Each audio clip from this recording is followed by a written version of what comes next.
On the surface, Dana Laskowski's life looked picture perfect.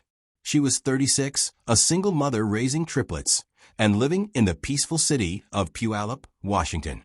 A responsible, warm woman, loved by her family and trusted by her community. But one ordinary August morning in 2001, something broke the silence. When she failed to show up for work, something completely unlike her, a wellness check turned into a homicide investigation. Dana was found in her living room, face down on the couch, wrapped in a blanket. She wasn't asleep. She had been strangled. The house was quiet. There was no sign of forced entry, no broken furniture, no blood on the floor, just Dana's lifeless body and a creeping sense that this wasn't a robbery or random break-in. This was personal. And the person responsible? Someone no one expected. Welcome. This is Crime Uncovered, where every case has a story, and the truth is often stranger and darker than fiction. If you haven't subscribed yet, kindly do so to stay updated on the latest crimes we uncover. Puyallup, Washington, tree-lined streets, families on porches, kids on bikes. It's the kind of town where you leave your back door open and wave to the mailman by name. Crime is rare. Homicide? Almost unheard of. Dana had just moved here with hopes of a fresh start. She was a nanny for 2 doctors who deeply trusted her with their kids. Always punctual. Always dependable. So, when she didn't show up for work at 7:30 a.m. on August 31st, 2001, alarm bells rang immediately. By 11 a.m., police officers were at her home. There was no answer at the front door. No movement inside. Everything looked undisturbed, until they noticed the back door had been left open. That's when they stepped inside. The living room was still, almost too still. Dana was found lying face down on the couch, partially draped in a blanket, like someone had tried to put her to bed. One arm was unnaturally twisted behind her back, and her head rested awkwardly on the cushion. The room itself was tidy. Nothing broken. No forced entry. No overturned furniture. Just Dana, and a silence that felt wrong. At first glance, there were no obvious signs of violence. No stab wounds. No blood smeared across the walls. No shell casings. But something was off, deeply off. Then detectives noticed the dried blood, faint but present, around her nose and ears. And when the body was gently turned, subtle bruising circled her neck. The medical examiner would later confirm the suspicion building in that room. Dana had been strangled, likely with her own scarf. But what made the scene so disturbing wasn't just how she died. It was what happened afterward. There were abrasions on her knees and elbows, indicating she had fought hard. She had been on the floor, struggling, resisting. Luminol revealed faint traces of blood in the carpet, invisible to the naked eye. She had died there, on that floor. Then someone moved her. They lifted her back onto the couch, placed her arm, tilted her head gently, and pulled a blanket over her like tucking in a child for sleep. It was careful, intimate. It wasn't just a cover-up. It was a gesture, one layered with meaning, remorse, guilt, or worse, a twisted sense of care. That blanket changed the tone of the entire crime scene. It was no longer just a homicide. It was personal. Whoever did this didn't break in. They didn't steal. They didn't run. They stayed long enough to reposition the body and soften the scene. This wasn't random. This wasn't opportunistic. This was someone who knew Dana, maybe loved her, and killed her anyway. As investigators moved methodically through Dana's home, the pieces began to fit together. But what they revealed was deeply unsettling. This wasn't a chaotic break-in.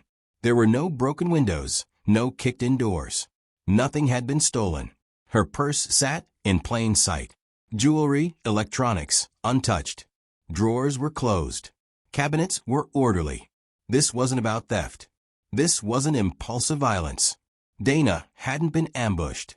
She had likely let the person in, willingly. That meant trust. Or, at least, recognition.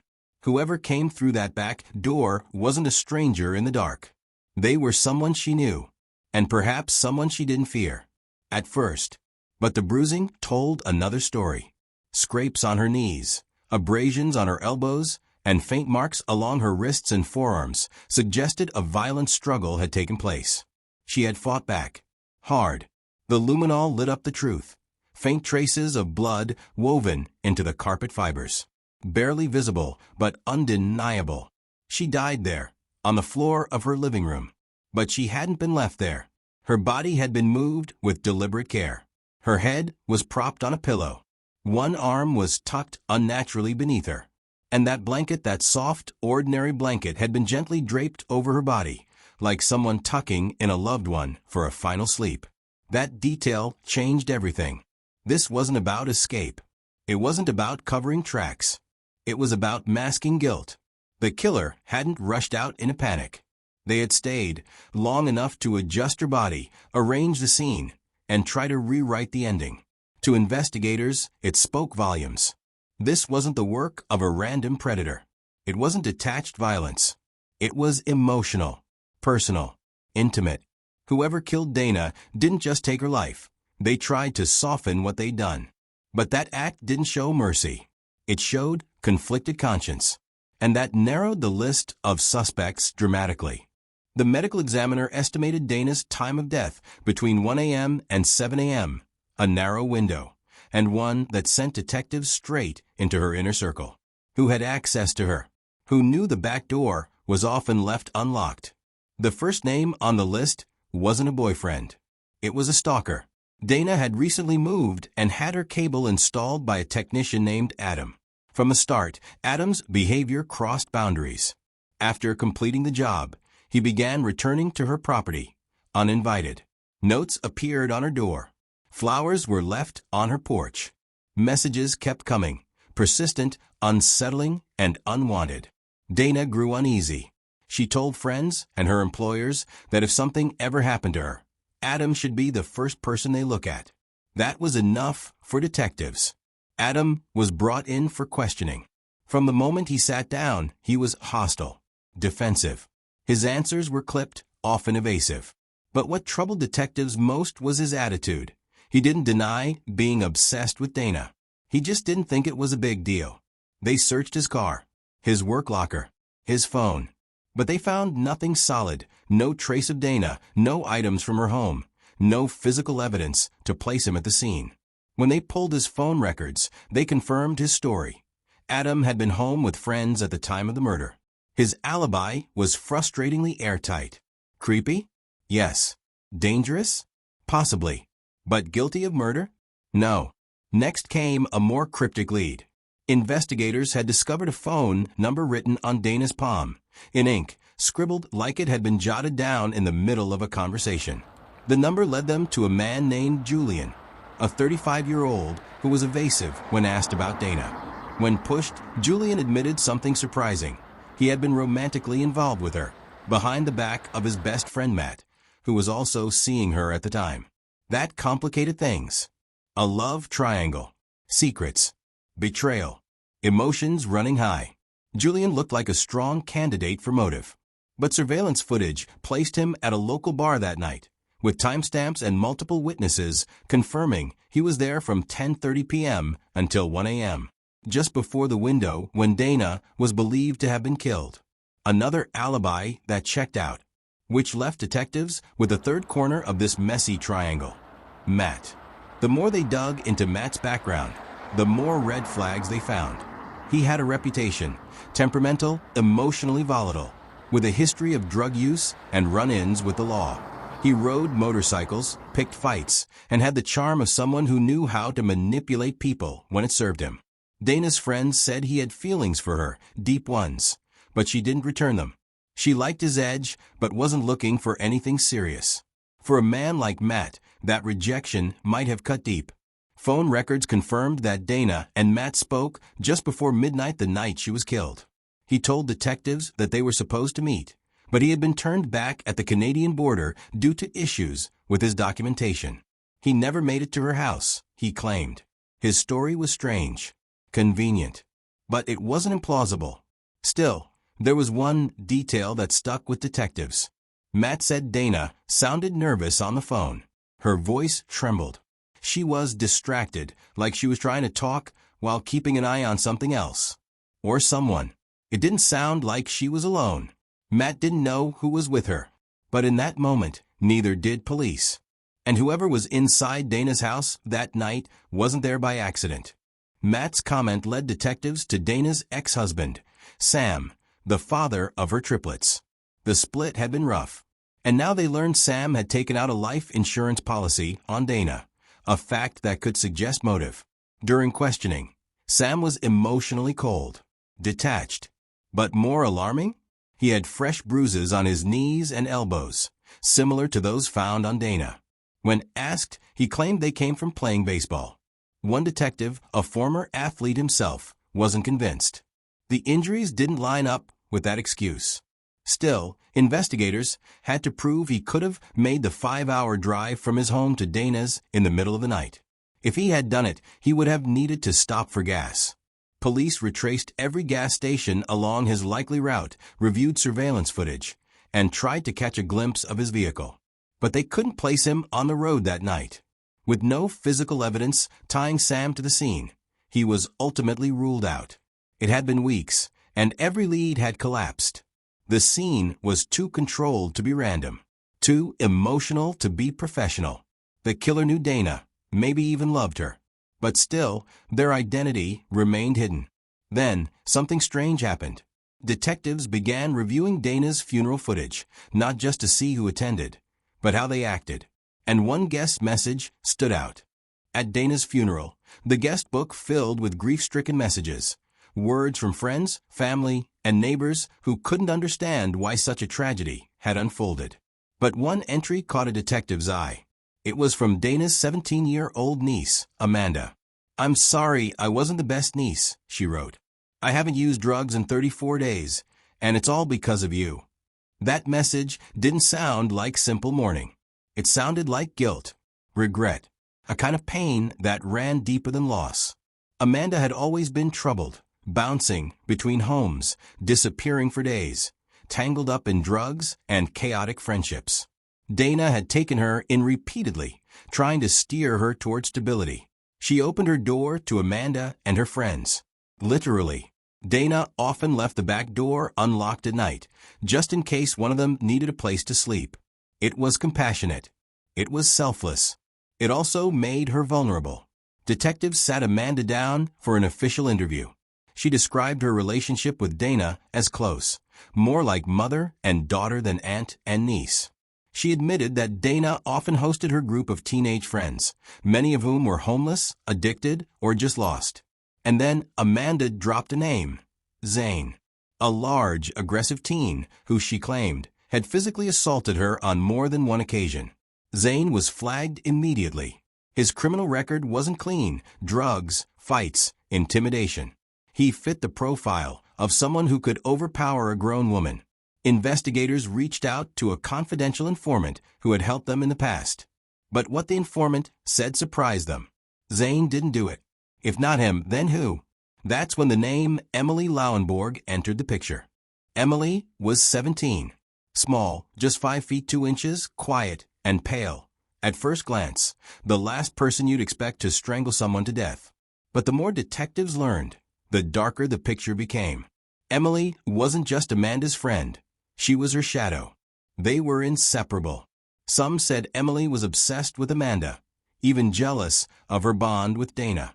She had a violent streak. Her nickname among friends? The Mutant. Because she fought like a man. Won arm wrestling matches, wrestled boys, and beat them.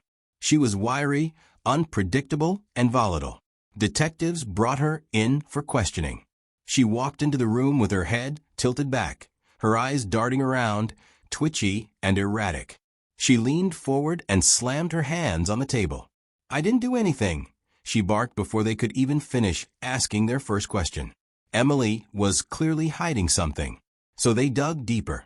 Amanda had claimed she and Emily were at a party the night of the murder, but partygoers confirmed they left around midnight.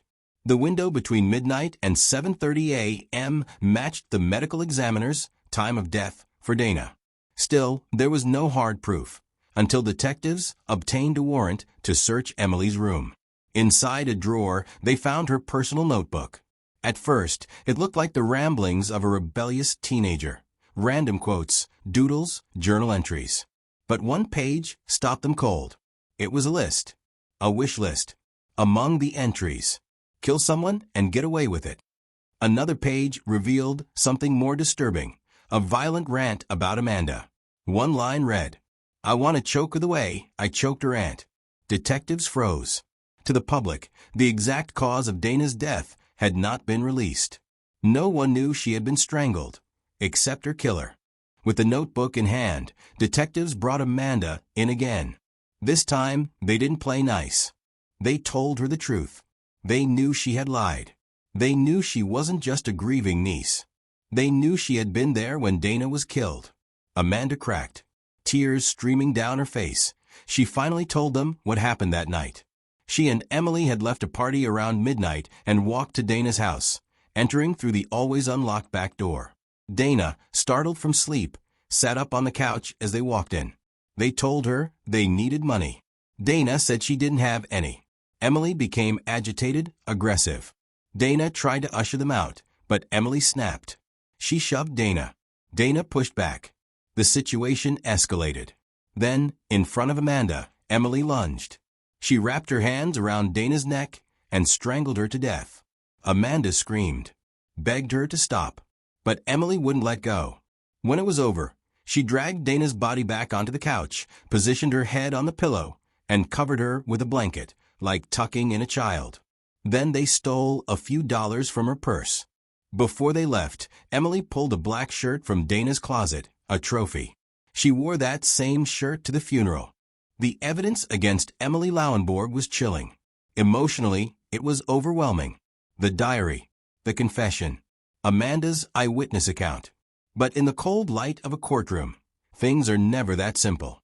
There were no security cameras, no forensic proof, no DNA tying Emily directly to the murder. No weapon. No fingerprints. Just one teen's testimony against another. And a disturbing notebook entry that could still be dismissed as dark fantasy by a skilled defense attorney. Then came the issue of perception. Emily was 5 feet 2 inches, thin, pale, and barely out of high school. She didn't look like a killer. To some, she looked like a troubled girl who made bad decisions, not someone capable of overpowering and strangling a 36-year-old mother. The prosecution worried. Would a jury see what Emily had done, or only who she appeared to be? So they took the safest path forward. Instead of risking a full trial and potentially losing everything, prosecutors offered Emily a deal. Plead guilty to first-degree manslaughter in exchange for a reduced sentence. She didn't hesitate. She took the deal. In 2003, at just 17 years old, Emily was sentenced to 6.5 years in prison. But time, in cases like this, rarely feels fair. With credit for good behavior, she served only 5.5. In 2008, she was released. She changed her name, returned to Puyallup, got married, had children. She moved on quietly, almost invisibly. But while Emily rebuilt her life, the people most affected by her actions remained frozen in time. Dana's triplets, just 8 years old when their mother was taken from them, would grow up without her love, her guidance, her presence. They'd never hear her laugh again, never feel her arms around them after a bad day. Milestones passed without a mother. Holidays, birthdays, graduations, all missing something vital. Emily may have served time, but Dana's children were sentenced to something far longer. A lifetime without her. Emily never expressed remorse, not publicly, not privately. Those who knew her say she never cried, never apologized, and never acknowledged the life she took. She wore Dana's clothes to her funeral, like a trophy, like a victory, like a predator marking the moment. Amanda, on the other hand, was never charged. She accepted a deal in exchange for her testimony and walked free. Some believe she was a victim too. Others say she was a coward. Dana's family was left to process the unthinkable, that their daughter's sister and mother was killed not by a stranger, but by a girl she had tried to save. She opened her home to lost teenagers. She offered kindness to kids society had written off. And in the end, One of them took her life in a moment of senseless rage. Not for revenge, not for jealousy, but for control, for attention, for power. Over what? A few dollars and a borrowed shirt. Dana Laskowski's murder wasn't high profile. There were no headlines for years. But the pain still ripples through her family, especially her children, who were just 8 years old when they lost their mother. And now, as her killer walks free under a different name, building a new life, the question remains: does justice really mean anything if the guilty never look back? Thank you for watching. Every victim deserves their story told. If you found this story shocking and heartbreaking, subscribe to Crime Uncovered and help keep their memory alive. What do you think about Dana's murder? Leave your thoughts in the comments. Until next time, keep questioning everything.